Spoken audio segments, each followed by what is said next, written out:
We don't have that in the West. Myers. Targets. We just put an S on everything. Like it's possessive, like, I don't know, there might be some guy named Kmart. And it's his place. It's his place. It's Kmart's. Yeah. That was a very grammatically correct way of explaining that.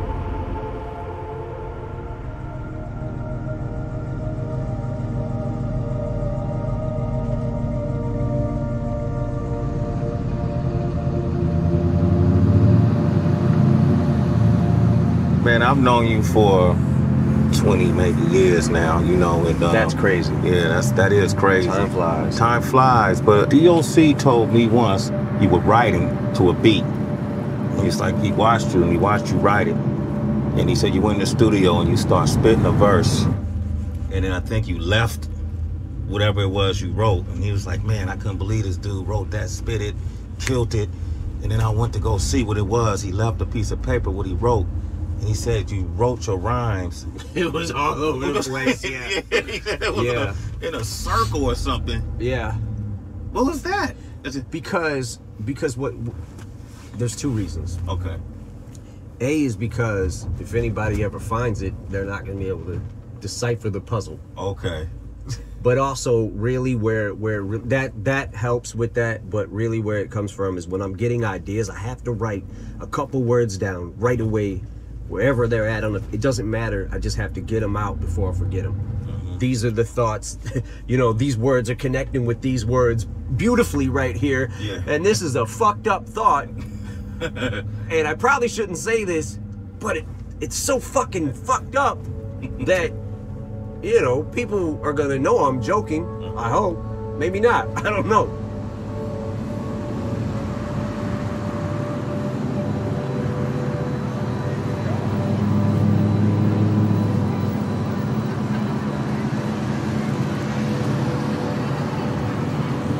I've come here many times over the years. What I would see doesn't look like it's looking right now. At that time, it just seemed like Detroit was just kind of struggling. You know, we claimed bankruptcy in 2013. I feel like there is a new energy right now, and we're definitely on the upswing a little bit. Detroiters feel like they're kind of the underdog. Yeah. Like people look at us like we're kind of the underdog. It's almost that fighting spirit or something, you know. Mm-hmm. It's that whole concept, Detroit versus everybody. That's kind of that's kind of where that's the attitude of, you know, it just, I don't know, it's always felt like that. I remember coming up, you know, in the battle scene, it was very,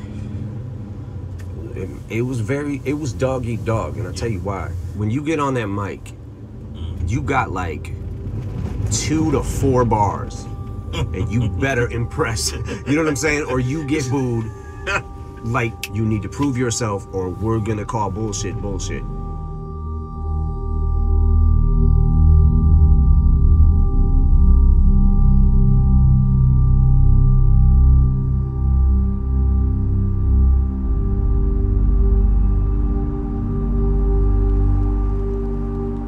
Downtown was like a source of opportunity, but a lot of Detroiters, they didn't live downtown. It seemed like they lived outside of downtown.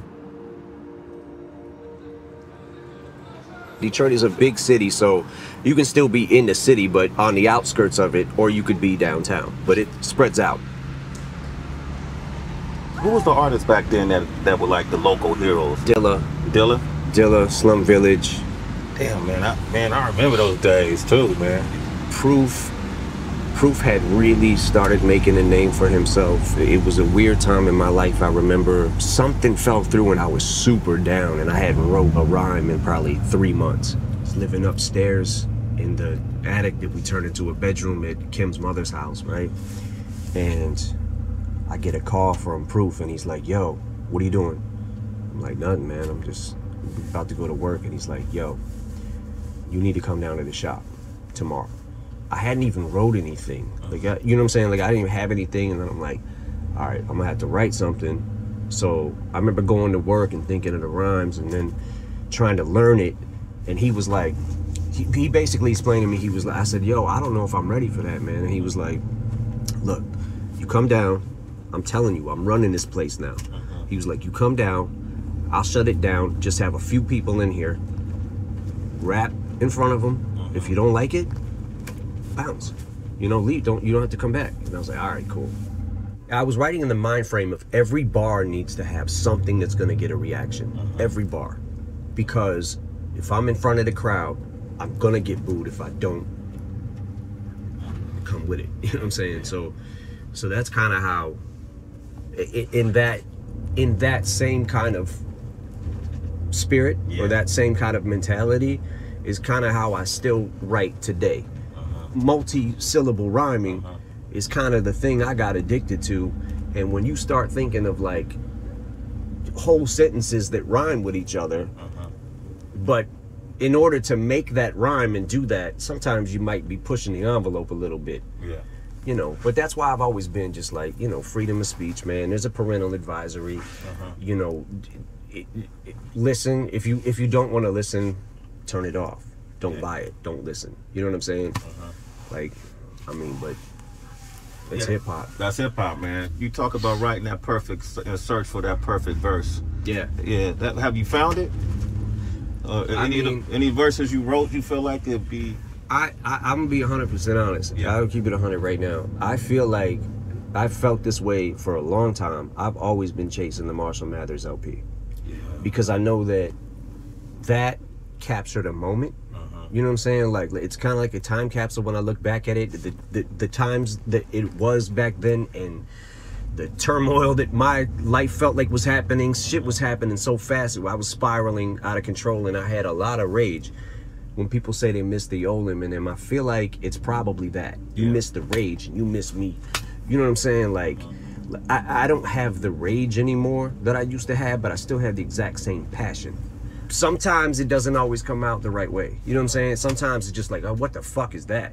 And then we'll take a pause, man. You know what I'm saying? Like, who are you? Like, I don't know who I'm competing with, but I just want to be.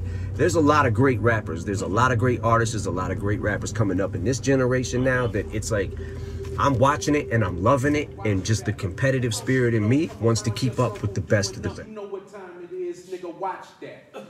Like Shinola, you'll get clocked, black. Okay now, it's the first round, I'ma apply pressure. I'ma let you pick 1-4, the 2-2. Blazer, nigga, that's Clyde Drexler. I got him back to back, champ, I'm better. That's 2 rockets ringing for even dreaming I collide with you.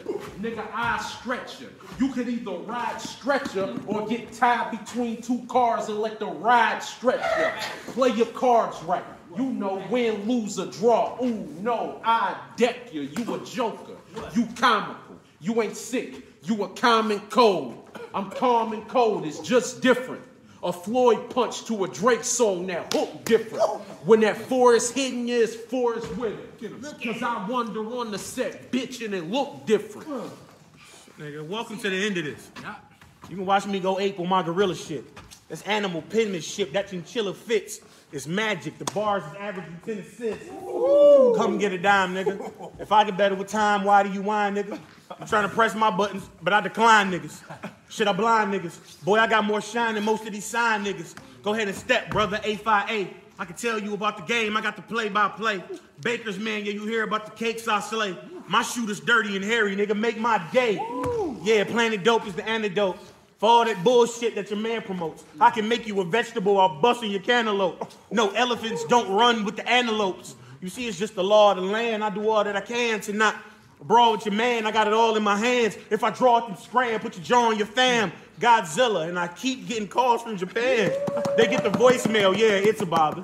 My LA niggas swing bats for me, it's the Dodgers. I don't play with people's kids. Go get your father. I made a living off of being nice. I'm Mr. Rogers. I said one line smoke 'em, no hookah sticks. You know how I do this shit. I ain't new to this. You see how I maneuver this, that Thule spit, your medulla split. I'm in here fucking this round up like I'm shooting bricks. You do this. I'll let it dump from the sky like who the shit. You a rookie with no balls. You new to this. You do this shit. You the one I cover with the strap like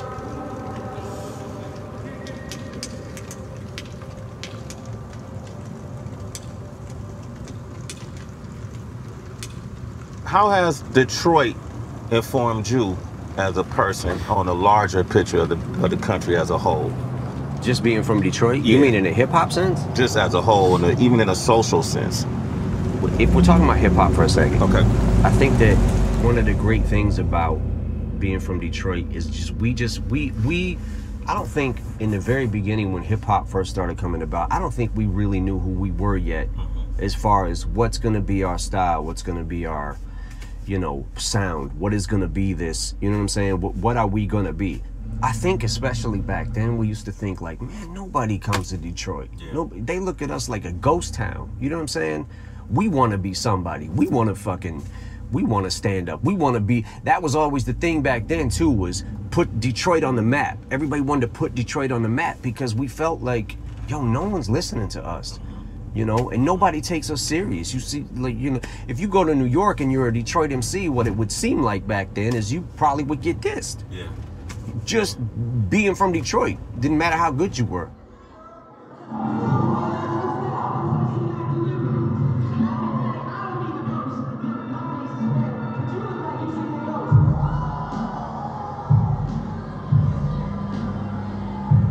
I mean, I remember when you did White America, somebody from your point of view, being white, pointing out the injustices we see in the country. With Untouchable, you said some things in that song that really made me go, man, I never even heard anybody say this. Well, I'm paraphrasing, but when you said sometimes I'm embarrassed to be white, you know, what does that mean? Like, I've never heard someone say that. Because I feel like, okay, when at the time, one of the things that inspired that song was there was a time a couple of years ago, if you remember this, that you would turn on the news and literally every other day was a black man getting shot by police and killed. And I remember seeing a thing where Michael Slager, the cop, shot Walter Scott in the back. He pulled him over for the taillight being out or whatever. When Walter Scott started running, he's like 50-some feet away from him. And when you see him shoot him in the back, and the dude, thank God that the dude had the camera, right? And you watch him walk up and place that taser. He's already got his story in his head. You know what I'm saying? And I'm on the phone calling Paul, like, yo, did you see this shit again? I would just go off like 45 minutes on the phone talking about it. And Philando Castile, like, just trying to tell you, like, I have a gun. You know what I'm saying? Like, I have a gun. I have a license to carry this, and getting shot.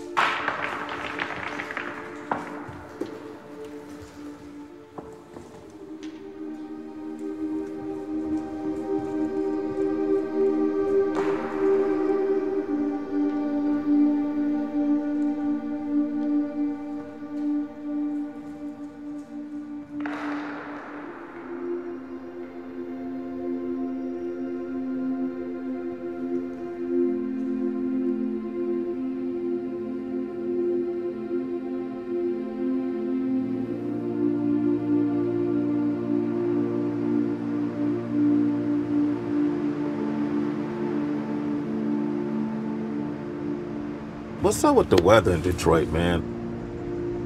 Is it always like 30 below? Right now it's 30 below and it's hot. And it's hot? Yeah.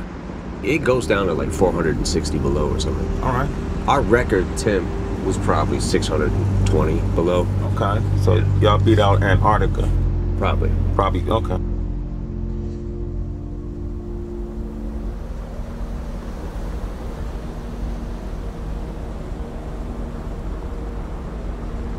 You've been all around the world. You could live anywhere you want, but you still have a presence here. You still have a home in this area. Yeah. Why? I'm very much a creature of habit. I feel like this is what I know, and I don't really know anything else. I mean, I've been, obviously, a lot of places, but this is, to me, home. It's just home. The spirit, the people here, everything is just what I love. Y'all got a symbol to represent the Detroit spirit, right? Oh, the fist? The fist, right? Yeah, the Joe Louis. Yeah. The Joe Louis fist. We've been kicked around too fucking long, so now we want to use our voices. It's incredible.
Do you feel like you've accomplished your dreams?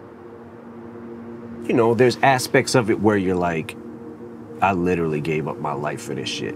I put my life into this. Studied this game inside out, every single aspect of it, everything. All it is a stage.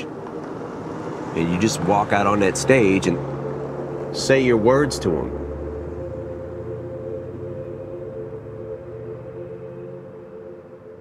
Hip-hop hasn't really been around long enough to know how long somebody can actually go for.